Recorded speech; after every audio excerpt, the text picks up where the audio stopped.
contouring. Now we have loose colors you could use. We've got pressed, we've got cream. So it's really up to you and what you want to achieve or what you like. Now, probably the last person to give advice here, because I like both cream and loose. It really just depends on how I feel. When I'm using the loose, it tends to be something that I'm just wanting a little more subtle.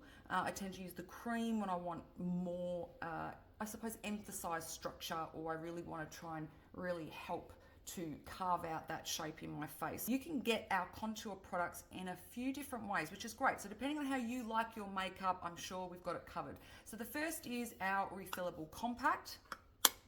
You can get our pressed powder compact for the contour there. You can get the pressed powder compact in our refillable square mirrored compact, or you can get the loose, or you can get the pressed powder or cream contour in our new makeup stacks. You can also use a darker foundation color if you would prefer that, which has got the SPF rating in it. You can also get the cream contour in a stick, and you can also use a bronzer. And the bronzers are also available in the refillable compact or our loose mineral refillable pots. So let's just stick with the traditional contour product, although really all that is a product that is darker than your foundation color. It's usually a matte, so that it's giving shape and making things look smaller or flatter to create lift or slim on the face. So I'm going to use the cream stick, okay? As I said, you can get the creams in the awesome stackables. Whoops, I just dropped something. The stackables, or you can get it in the pressed. You can use the cream brush, which is what I'm going to use to blend this. Okay, so this is the cream contour in 01. It's our original color. It's the one that suits most people. Again, it's a matte color. So what we're going to do is show you how to apply a contour. Again, it doesn't matter which one you're using, it's the placement that you need to think about. So if you have a sallow face, or your face is starting to get quite thin, or it's looking a little gaunt, or it's drooping, you want to create a lift. If you've got, say, a thinner face and you want to get fullness, we can also create that fullness. So we can create a lift, we can create slim, or we can create width. So all of those are important to know what it is that you want based on your face shape. So I'm going to show you the points on how to create a lift. These are probably the things that this is the look that I would suggest most people are looking for, especially if you're a mature age. So you tend to want a lift, but we also kind of want a slim here, do we not? So let's go with the lift, the slim, and creating some width here.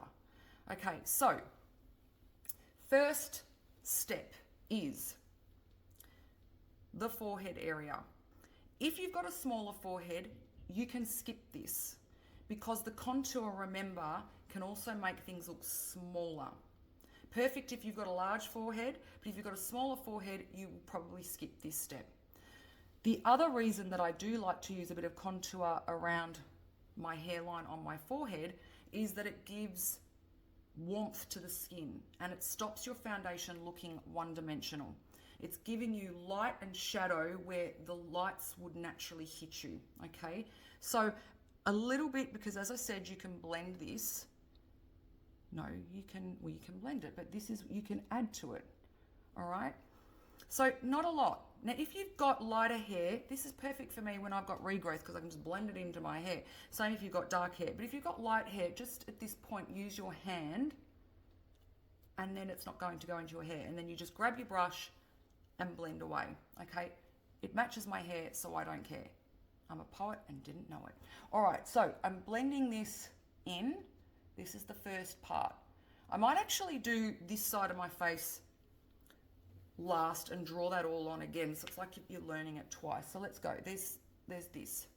Okay, now if I thought, I want it to be a little heavier, which I do, I could either put a loose on to seal it down or just put a bit more cream.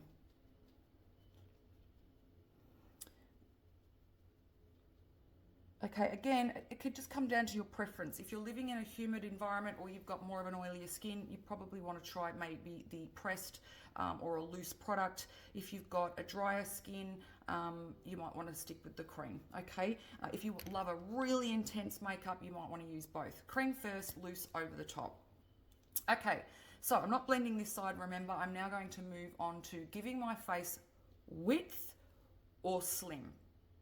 Now, if you've got a wide face and you're wanting to bring your face more narrow, then you're going to apply your contour product.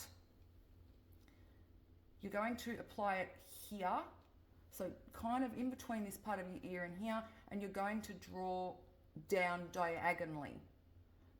Place it no further than your brow. You don't want to place it here because then you've got nowhere to blend it. So just place it all the way to the diagonal edge of your brow. So you're going to go diagonally down. That creates the illusion of a slim. Okay? Now, if you've got a slimmer face like I have and you're losing the volume and you want to lift, all we do is change the angle. We're going to put this on horizontally and that gives width and lift. Okay, so slim, diagonal, lift, and more fullness, we go horizontally. Okay, now blush goes over the top of contour to some degree, so don't worry about the placement so much, but rather just pop a line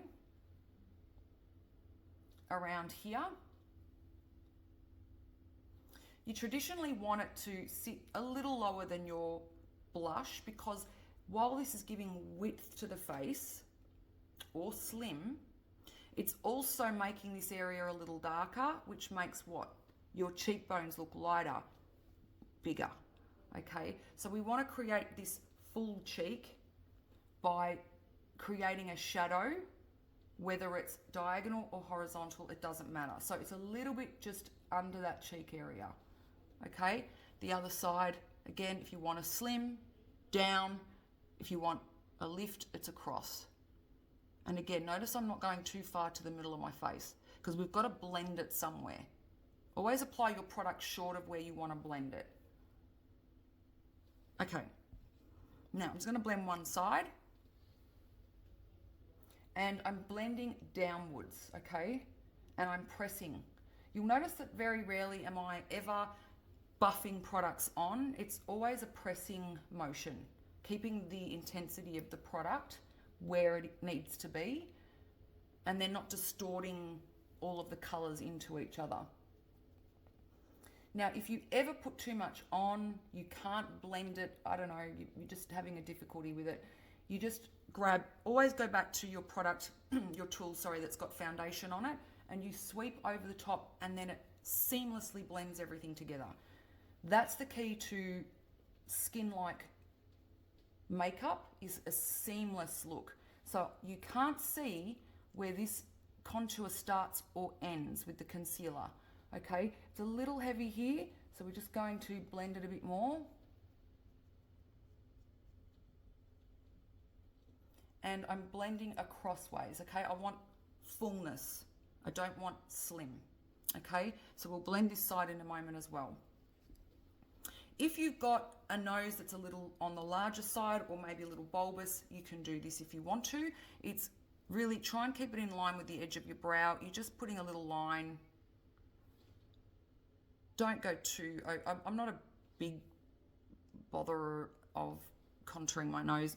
You know, I have a little bit of a bulb, but I really just don't care. You can use your fingers because it's such a small area, you want to keep it straight. But I'd probably recommend this brush, which is the angle one that I was talking about before, which is the number 5. And you just want to blend it gently. Now I have swept this in one line, and then you'll see that I'm kind of dabbing it now. Blend it inwards. because we're creating this highlight here. See how I'm creating this thin highlight by making this dark? So it just makes the nose look a little thinner.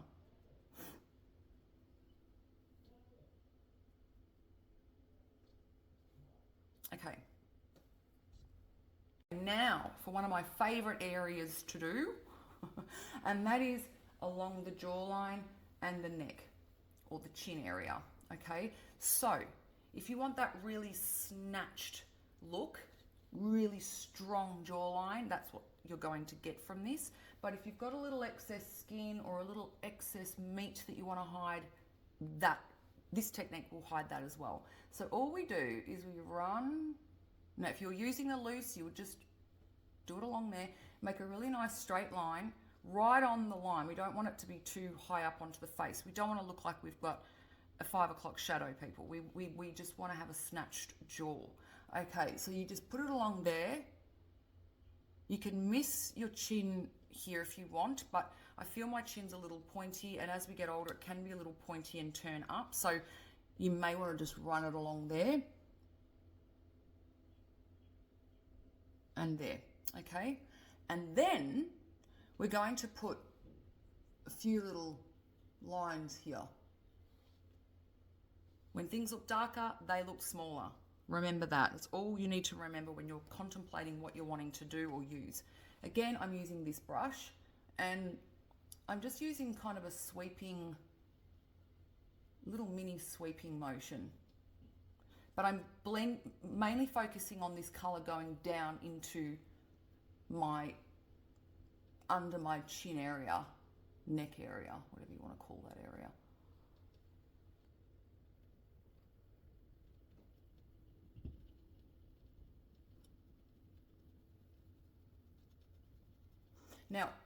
Now that I've nearly blended everything with what's left on the brush, I'm sort of taking that up to the ear, so I don't want any of it, and blending a little bit down the neck, so I don't want it to be so obvious that that's quite dark. And now I'm just blending away that shadow there, here.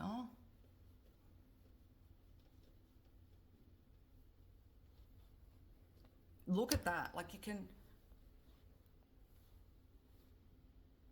Okay, and let's blend the rest.